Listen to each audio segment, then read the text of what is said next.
What's going on, guys? Today I'm bringing you my predictions for the upcoming Seattle Expansion Draft. In a couple days, we're actually going to know every single team's protected list, so just wanted to give you guys kind of my ideas what I think teams are going to do. Will be interesting to see if anyone, does something crazy, leaves somebody we all agree is pretty good unprotected. So, starting off here, guys, the Anaheim Ducks. I decided to go with a 4-4 for them, as I believe Hayden Fleury's worth protecting. I feel like the first three there, Fowler, Lindholm, Manson, is kind of a given. And I was looking at the forwards. I don't really think you need to protect Silverberg, making 5.2 till 2024. He had like 20 points this year.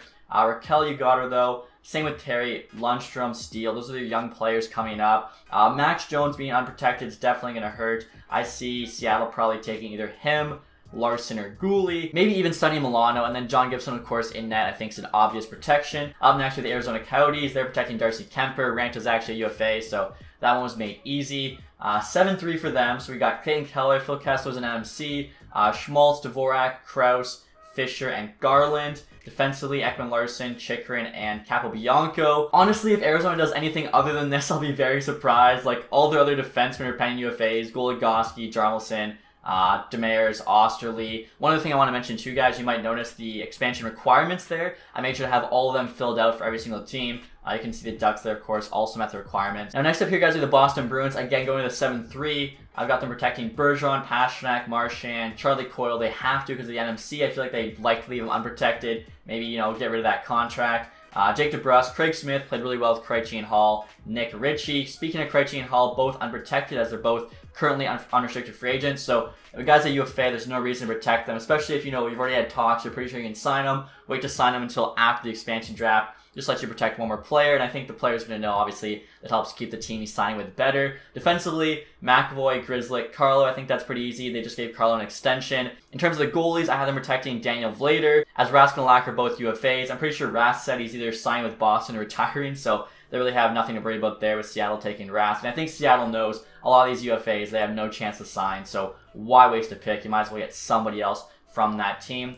So the Buffalo Sabres here, this one was a bit tough, honestly, because there's not a whole lot. So, Jeff Skinner actually waived his NMC, which is nice of him. Maybe he's even thinking Seattle maybe takes a chance on him. I don't think so, though, at $9 million. So, Eichel, Reinhart, Olofsson, Gergensen, Bjork. Of course, they just traded for Middlestat, Asplund. The seventh guy I wasn't too sure about, but I feel like Asplund's probably the most valuable forward left. Defensively, Ristolainen, Dahlin, Yoki Harju. I think that one makes a lot of sense. McCabe there is a UFA. Colin Miller, I think, is probably going to be the pick. He's actually a decent defenseman, but unfortunately for Buffalo, they have to let him be exposed as they need to have one defenseman that meets the requirements. You can see it's either him or Ristolainen. I think Ristolainen probably has a bit more value. And speaking of the expansion requirements, you can see I actually have them protecting Allmark, even though he's a UFA, simply because Tokarski has to be left available to meet that requirement. And now looking at the Flames next year, guys, they're in a bit of a tough spot. Originally, I was going to go 4x4 with them to protect Giordano, but then I realized you'd be leaving somebody like Mangiapane available, which isn't a good look either. So I decided to go 7-3.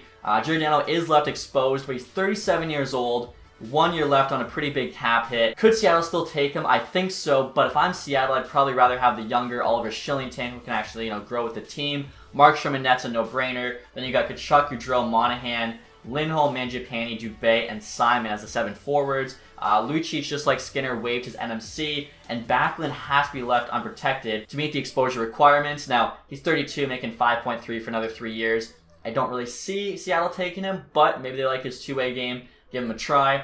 In terms of Carolina here, we're going with 7-3 again. So forwards, Aho, Stahl, Teravainen, and Niederreiter, Trocheck, Fogel, and Svechnikov. Defensively, Slavin, Pesci, Bean. Hamilton, of course, is the UFA. Shea and Gardner. I'm thinking Shea's probably the guy who gets taken. In goal, of course, I have them protecting Alex Nedoljevic. He just got nominated for the Calder. No-brainer, especially with Mrazek there as a pending UFA. Chicago Blackhawks here, again, 7-3. We got Taze, Kane, DeBrincat, Strome, Hinostroza, Gaudette, and Bjorkstrom. Defensively, DeHaan, Murphy, Caleb Jones. So the guy they traded for, they're actually protecting. Edmonton, he would have been left exposed. And then in goal, Kevin Lankinen. Played pretty decent for them, I thought, last season. The Avalanche here. So because Landeskog hasn't signed yet, I have them leaving Landeskog exposed, as it actually really helps them in their protection list. Probably even like a negotiating tactic with him, right? Like you say, if you wait to sign with us, then our team's going to be better. So it just makes sense from both player and team perspective. So the Avalanche here, I decided to go with a 4x4. I've seen a lot of people maybe say 7x3 for them, but I feel like they really value Ryan Graves. So this way, of course, you protect Gerard, Taze, Graves, Cale Makar, most obvious protection on D. Eric Johnson, like Skinner, Lucic waived his NMC. Grubauer, even though he's a pending UFA, have them protecting just because no one else there is worth protecting. And then on forward, of course, Rantanen, McKinnon, Burakovsky, Kadri. So saw the UFA, leave some guys like Donskoy, Comfort, Nichushkin available, a guy like Tyson Josh maybe, but they can only take one. So you leave them all unprotected, let them take one guy from forward. I feel like they have enough forward depth there. They'll be okay. Now looking at the Columbus Blue Jackets here, decided to go with the 7-3. So Atkinson, Nyquist, Domi, Laine, Jenner, Bjorkstrand, Roslovic, literally just like their 7 best forwards. Defensively, Jones, Renski, Gavrikov. In goal, you got Corby Salo. A lot of people didn't realize, but Merzlikins is actually exempt from the draft just because he hasn't played enough NHL games yet. So even though he's 27, where is he? They're there. They don't have to worry about protecting them, which definitely helps. We're now looking at the Dallas Stars here, guys, and just today, Ben Bishop waived his NMC. Now, he's got a lot of injury problems, so he might not play next season, and even if he does, like, who knows when he's going to come back. Now, this is huge for the Stars, so that allows them to protect Khudobin. Of course, they still have Andre as well, who's exempt, so they're looking pretty good in terms of goaltending. With the injury stuff, I don't see Seattle taking a 34-year-old Ben Bishop, but you never know. Defensively, so I've got them doing 7-3. Lindell, Klingberg, and Heiskanen's protected. Pretty obvious picks. And then forward-wise, it's Sagan, Ben, Pavelski, Radulov, Faksa, Hintz, and Gurianov. For me, it came down to basically between Faksa and Dickinson. So Dickinson's probably the pick by Seattle. Detroit Red Wings here. Again, I'm with a 7-3. So we got Larkin, Bertuzzi, Veranda, Fabry, Rasmussen, Svechnikov, and Hiroshi protected. Defensively, Stetcher, Cholowski, Hronek. Really easy picks. Would love for Seattle to say take DeKaiser's $5 million cap hit. In goal there, Thomas Greiss is protected. I thought about maybe protecting one of the younger guys, but honestly, it just Kane Falker there. He's 22, and he's not really that great. Like, he's played a lot of ECHL games. I think it makes more sense to keep Greiss. Edmonton Oilers are next. So a lot of talk about this after the trade for Duncan Keith. I decided to go with the 7-3 for them. So McDavid, Draisaitl, pretty obvious protections. Nugent Hopkins there, Puljujarvi. Cooper Meredy, so he was like the 7th guy. I didn't know which way they would go. Would they maybe protect Calhoun there? Would they maybe protect more of a grinder like Josh Archibald or Zach Kassian? But personally, I feel like those two guys aren't going to get picked anyway. So Meredy, kind of an AHL all-star. Maybe he turns into something in the NHL. Kind of just higher potential than the other guys. That's why I protected him. Yamamoto, of course, obvious. Tyler Benson, another solid prospect who just hasn't quite made the NHL jump yet. I feel isn't too far off maybe this season. Defensively, Nurse, Keith, I feel like if you just trade for him, plus he has NMC, you got to protect him. Ethan Bear. Oscar Klefbom, I think Ken Holland said is 90% likely not playing a game next season, and there's a chance he never plays hockey again, so you don't need to protect that guy. Adam Larson there is a UFA, same with Tyson Barrie. So Edmonton looks good. In terms of goalies, Stuart Skinner there, 22. Looks like it could be the goalie of the future there. It's not, for sure. But if I'm Ken Holland, I would love Seattle to take Koskinen from me. So if he protects Koskinen, I have no idea what he's thinking. Florida Panthers up next. Another big move here. They just bought out Keith Yandel. For them in goal, they have to protect Bobrovsky. He's got the NMC, $10 million. I know they'd like to get rid of, just let Spencer Knight be that starter now. Defensively, Yandel would have needed protected as he had an NMC. So Ekblad and Weegar I already had the protecting. The third guy I had the protecting now is Gustav Forsling. Had a pretty solid season last year. They just gave him a new contract. Looking at the other guys here, I feel like he makes the most sense. In terms of the forwards, it's Barkov, Huberdeau, Bennett, Vetrano, Duclair, who also just got a new contract, Achari, and Verhaeghe. Hornqvist, I feel, is old enough. You don't really need to protect him. The rest of the guys there, it didn't make a lot of sense to me. LA Kings here. So we have 7-3 again. Kopitar, Arvidsson, they just got in the trade. Ifello, Campe, Athanasiou, Anderson, Trevor Moore. Defensively, Doughty, Walker, and Roy. And then in goal, Cal Peterson. Quick's up there in age, big contract. For me, in LA, I think this made the most sense. Maybe they protect a guy like Lizotte or Wagner or even Lemieux over, say, Athanasiou or Moore. But I think I hit that one pretty good. Minnesota Wild here. So, of course, the two big buyouts, Parise and Suter. They bought out Suter to make sure they protect Spurgeon, Dumba, and Brodin, as Suter also had an NMC. In goal, this was a tough one for me. Talbot's the better goalie right now, but he's a decade older than Kakkonen. I feel like in buying out Parise and Suter, Guerin's clearly going with a youth movement, so why would you protect a 34-year-old goalie over a 24-year-old goalie? He might prove me wrong, but I think Kakkonen makes more sense here. In terms of the forwards, it's Zuccarello, Fiala, Foligno, Greenway, Hartman, Eriksson, Ek, and Sturm. To me, that makes the most sense in Minnesota. Next up, Montreal. So there's talk Shea Weber isn't playing at all next season and may never play again. So similar kind of Oscar Klefbom in Edmonton, but Weber's much older. Because of that, Petrie, Sherratt, Edmondson there, the three protections.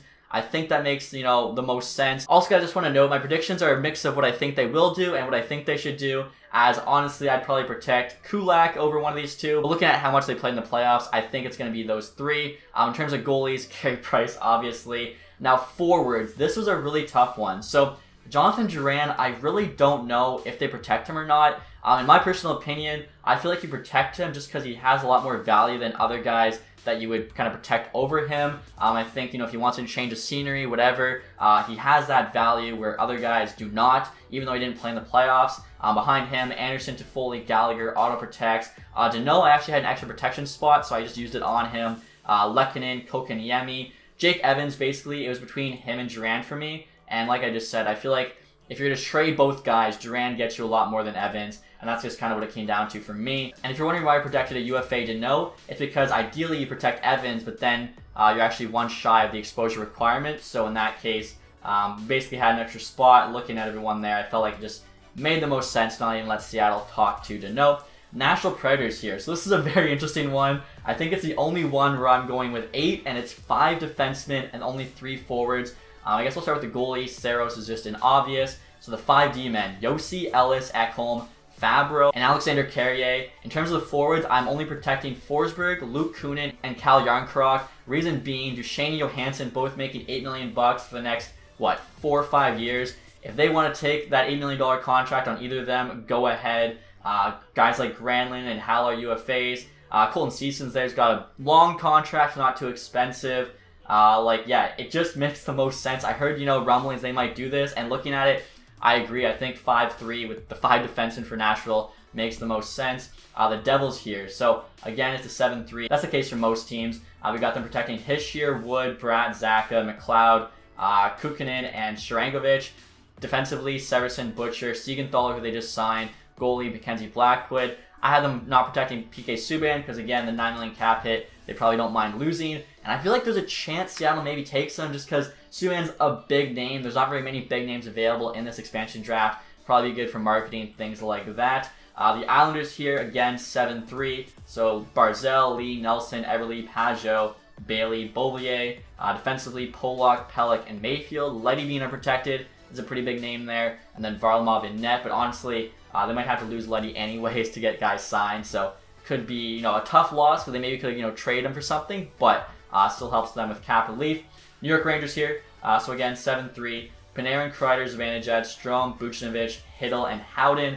Trouba, Lindgren, and Hayek. Yorgi protected there in net. Shesterkin, of course, is exempt. The only one I'm not too sure about is Howden. I feel like it could be either him or Gauthier, but because Howden's under contract for next year and quite cheap, I feel like they go with him over Julian Gauthier. The Ottawa Senators are up next. Dadonov, White, Brown, Kachuk, Brown, that's Logan, Bathson, and Abramov. Abramov, maybe they don't protect, but I feel like the guy still got potential. And it makes more sense to me for them to protect him than, say, like a Chris Tierney. Defensively, Shabbat, Zaitsev, and Mete. Goaltending-wise, this was another tough one.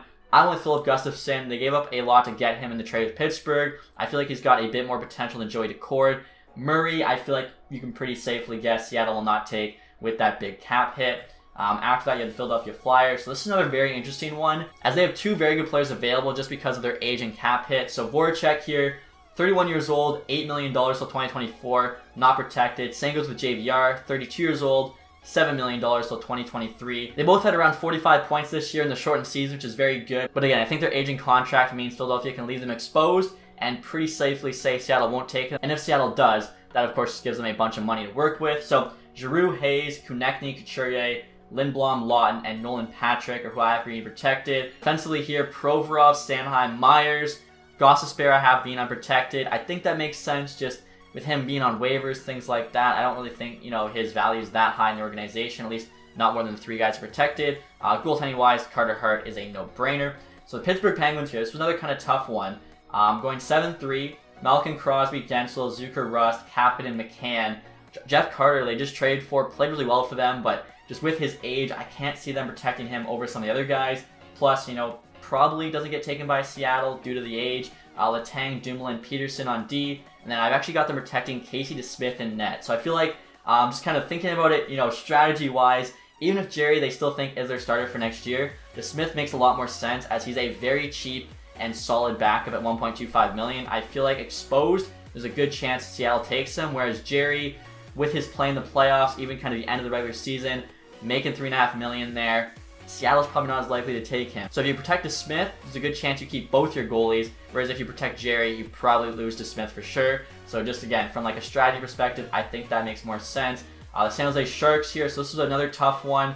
I'm not sure if they're about to sign a guy or not, because I had to leave somebody really good exposed to meet the requirements. I went with Logan Couture. I know people are going to say I'm like an idiot or something, but Kevin LeBank's 25. Kane had a better season, I thought, than Couture last year. Meyer and Hurdle are both relatively young, and it's got to be one of those guys. So Logan Couture's 32. A lot of people forget how old he is, and he's making $8 million till 2027. So kind of like Nashville with Duchesne and Ryan Johansson. If the Sharks don't sign one in the next 48 hours, I'll leave Couture exposed, basically dare Seattle to take him. That $8 million cap hit for the next, 6 years. I don't know if Seattle does it. So Kane, Meyer, Hurdle, LeBanc, Donato, Balsers, and Gramble. Ideally, you protect Couture over Gramble, but again, you're at 1 and 2 there. So it was either him or Kane. I felt like Kane probably had a bit more value just due to being a few years younger, $1 million cheaper, and not quite as much term on the contract.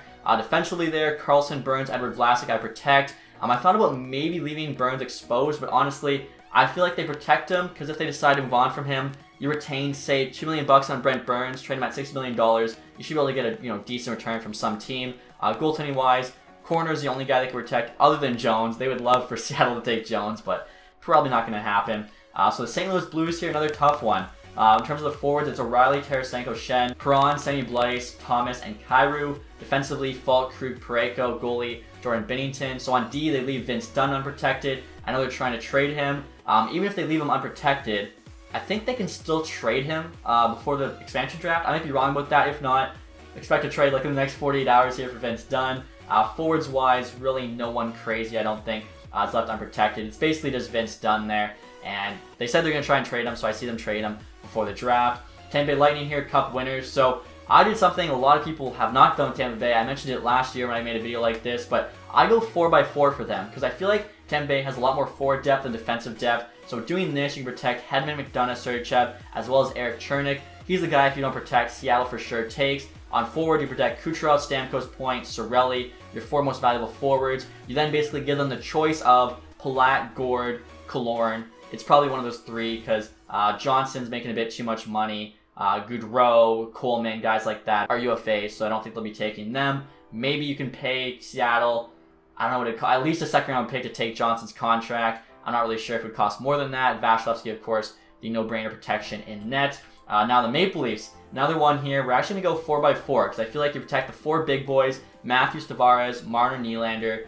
leave the rest unprotected. Defensively, I went Muzzin, Riley, Brody, and Hull. I know they just gave Dermott a contract extension, but I really do believe, especially Dubas, likes Hull more than Dermott. So I think he's going to get protected over him. It's one of these 2 guys for that 4th spot. We'll see, who it ends up being. In goal, of course, it's got to be Jack Campbell, especially now with Freddie as a UFA. Vancouver Canucks are up next here, so they're doing a 7-3.